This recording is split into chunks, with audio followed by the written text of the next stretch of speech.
Hello दोस्तों, मैं विनय पटेल स्वागत करता हूं आपका अपने स्टूडेंट प्राइड चैनल पर। दोस्तों, आज हम जिस टॉपिक पर बात करने वाले हैं वो है ब्लड ग्रुप या रक्त समूह। दोस्तों, आज हम आपको बताएंगे कि मानव शरीर में कौन कौन से ब्लड ग्रुप पाए जाते हैं या किस ब्लड ग्रुप वाला व्यक्ति किस ब्लड ग्रुप वाले व्यक्ति से ब्लड रिसीव कर सकता है या उसको डोनेट कर सकता है। तो दोस्तों, आइए स्टार्ट करते हैं। सबसे पहला नंबर दोस्तों, जो हमारा ब्लड ग्रुप होता है इसको 1900 और 1902 में कार्ल लैंडस्टीनर नामक वैज्ञानिक ने डिफाइन किया था। अब दोस्तों, जो हमारा ब्लड ग्रुप होता है, मान लीजिए हमारे जो मेन ब्लड ग्रुप हैं, जो हमारे समूह होते हैं ए बी और ए बी और ओ, ये 4 समूहों के ब्लड ग्रुप होते हैं। जिसमें से मान लीजिए ए समूह का जो ब्लड ग्रुप होता है इसमें पॉजिटिव और नेगेटिव मिलाकर 2 होते हैं। इसी प्रकार हमारे बी समूह में पॉजिटिव और नेगेटिव, जैसे ए पॉजिटिव या ए नेगेटिव, बी समूह से बी पॉजिटिव और बी नेगेटिव, ए बी समूह से ए बी पॉजिटिव और ए बी नेगेटिव।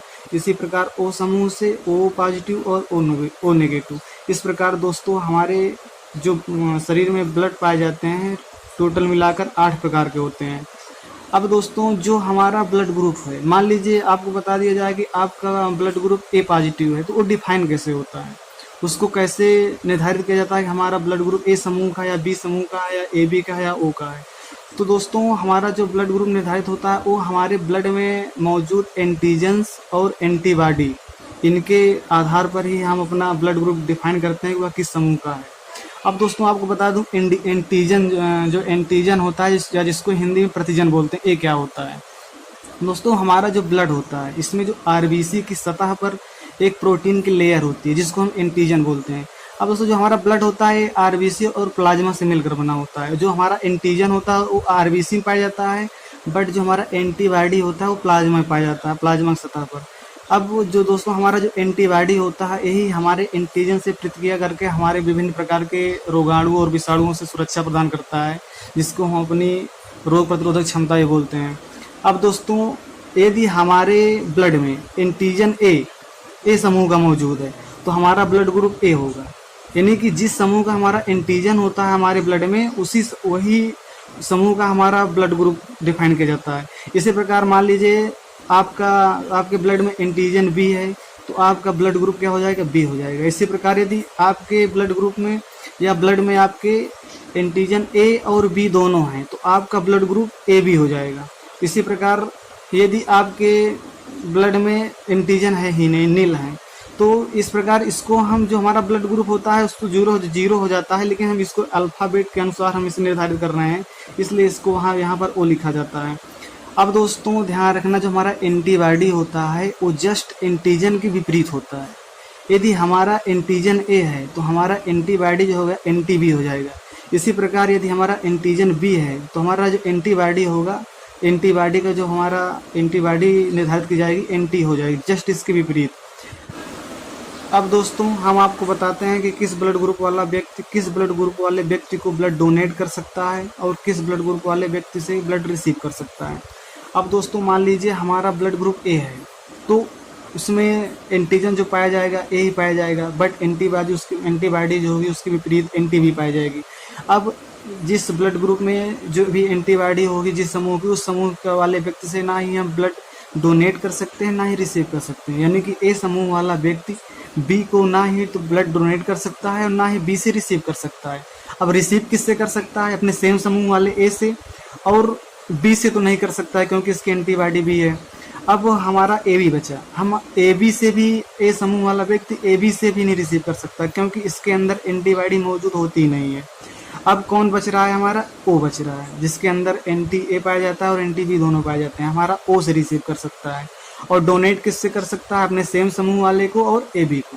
इसी प्रकार दोस्तों, हमारा जो यदि हमारा ब्लड ग्रुप बी है तो हम किससे रिसीव कर सकते हैं, बी से रिसीव कर सकते हैं, और ए बी से तो रिसीव नहीं कर सकते क्योंकि इसमें एंटीबॉडी नहीं मौजूद होती है। और किससे रिसीव कर सकते हैं, ओ से, यानी कि अपने सेम समूह वाले से और ओ से। और डोनेट किसको कर सकते हैं, अपने सेम समूह वाले व्यक्ति बी को और ए बी को। अब दोस्तों, अब अपने हम ब्लड ग्रुप आते हैं ए बी पर। यदि हमारा ब्लड ग्रुप ए बी समूह का है तो हमारा जो एंटीजन होंगे उसमें हमारे ए और बी दोनों पाए जाएंगे, बट उसमें कोई भी एंटीबॉडी नहीं होगा। इसी कारण जो हम ब्लड रिसीव कर सकते हैं सभी से, यानी कि ए से भी, बी से भी, ए बी से भी, ओ से भी, क्योंकि इसके अंदर एंटीबॉडी नहीं मौजूद होता है। इसलिए हम सभी ब्लड ग्रुप वाले या सभी समूह वाले व्यक्तियों से हम ब्लड रिसीव कर सकते हैं, जिससे हमारे ब्लड में कोई किसी प्रकार की क्लम्पिंग नहीं होगी या चिपकने की कोई भी घटना नहीं होगी। इसलिए हम ए बी समूह वाले व्यक्ति को यूनिवर्सल एक्सेप्टर बोलते हैं या सार्वभौमिक ग्राही बोलते हैं, क्योंकि यह सभी समूह वाले व्यक्तियों से ब्लड रिसीव कर सकता है। लेकिन डोनेट किसको कर सकता है? सिर्फ ए बी वाले व्यक्ति को। यानी कि यदि ब्लड ग्रुप ए बी है तो रिसीव तो यह हर समूह वाले व्यक्ति से कर सकता है, इसलिए इसे यूनिवर्सल एक्सेप्टर बोलते हैं। बट ये डोनेट किसको कर सकता है? ए बी वाले को। अब दोस्तों इसी प्रकार हम आ जाते हैं वो अपने ब्लड ग्रुप ओ पर। अब ब्लड ग्रुप ओ में हमारा एंटीजन तो कुछ नहीं पाया जाता है, बट हमारा जो एंटीबॉडी होता है ए बी होता है और बी भी होता है, इसलिए हमारा जो एंटीजन है यहाँ पर नील है। अब दोस्तों इसी की वजह से कारण ही हमारे यहाँ पर एंटीजन, इसमें कोई भी एंटीजन नहीं पाया जाता है, इसलिए इस ओ समूह वाला व्यक्ति किसी भी हो, किसी को भी अपना ब्लड ग्रुप डोनेट कर सकता है। यानी ए को, बी को, ए बी और ओ को, सभी को। ओ को तो उसका ब्लड ग्रुप सेम वाले तो डोनेट ही कर सकता है, बाकी सभी ब्लड ग्रुप वाले व्यक्तियों को भी अपना ब्लड डोनेट कर सकता है, क्योंकि इसके अंदर कोई भी एंटीजन नहीं पाया जाता है। यदि हम ब्लड डोनेट करेंगे तो हमारे या किसी भी व्यक्ति के शरीर में जो क्लम्पिंग या ब्लड के चिपकने या थक्का जमने की घटना होती है वो नहीं होगी।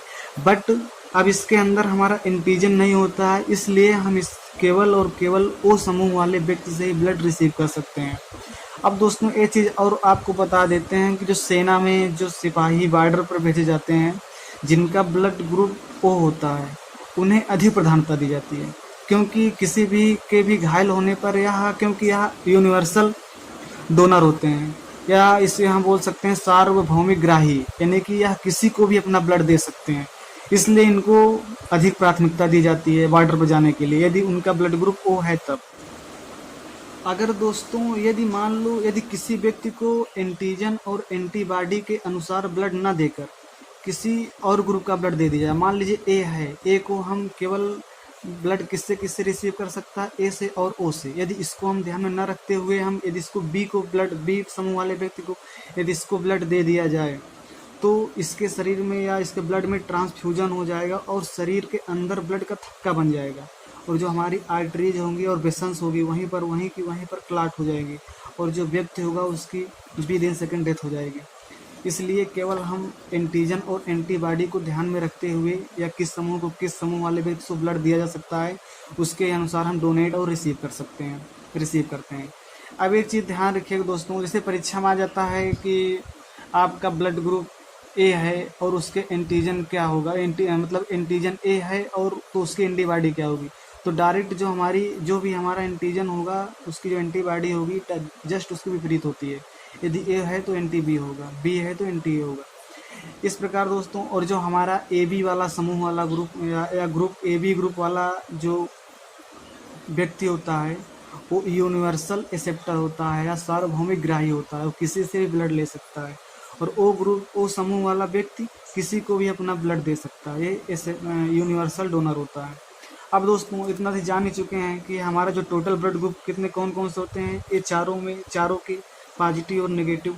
अब दोस्तों एक चीज़ ध्यान दीजिएगा कि हमारा जो मान लीजिए ए समूह का ब्लड ग्रुप है तो उसमें ए पॉजिटिव और ए नेगेटिव होता है। ए नेगेटिव और पॉजिटिव किस प्रकार डिफाइन किया जाता है दोस्तों? इसके लिए RH फैक्टर के द्वारा हम किसी भी समूह पर पॉजिटिव और नेगेटिव निर्धारित करते हैं।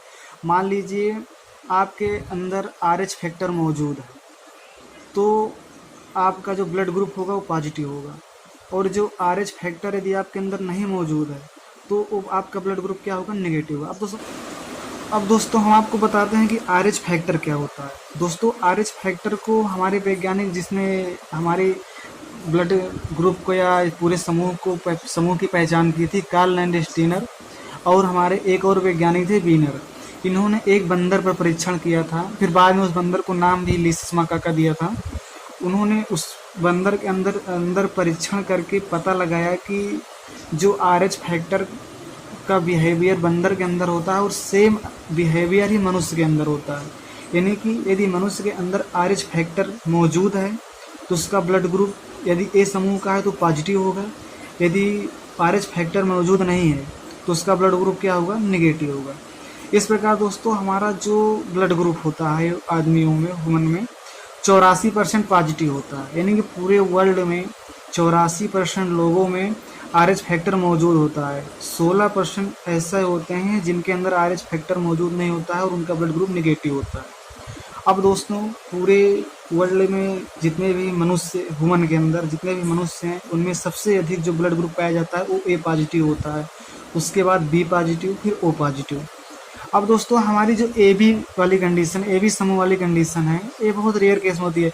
हमारे जो ए बी प्लस और माइनस में जो हमारा जिनके अंदर RH फैक्टर मौजूद होता है ए बी ग्रुप वालों में, वो केवल और केवल पूरे वर्ल्ड में 3% लोग होते हैं, और जिनके अंदर RH फैक्टर मौजूद नहीं होता है या जिनका A B negative blood group होता है वो केवल 1% लोग पाए जाते हैं। इस प्रकार दोस्तों ये हमारा पूरा ब्लड ग्रुप था, किस प्रकार हम कौन कौन से ब्लड ग्रुप होते हैं या डोनेट किनको किया जाता है, किन से रिसीव किया जा सकता है। तो दोस्तों अगर आपको वीडियो पसंद आई हो तो हमारे स्टूडेंट प्राइड चैनल को लाइक करें, शेयर करें, सब्सक्राइब करें। धन्यवाद।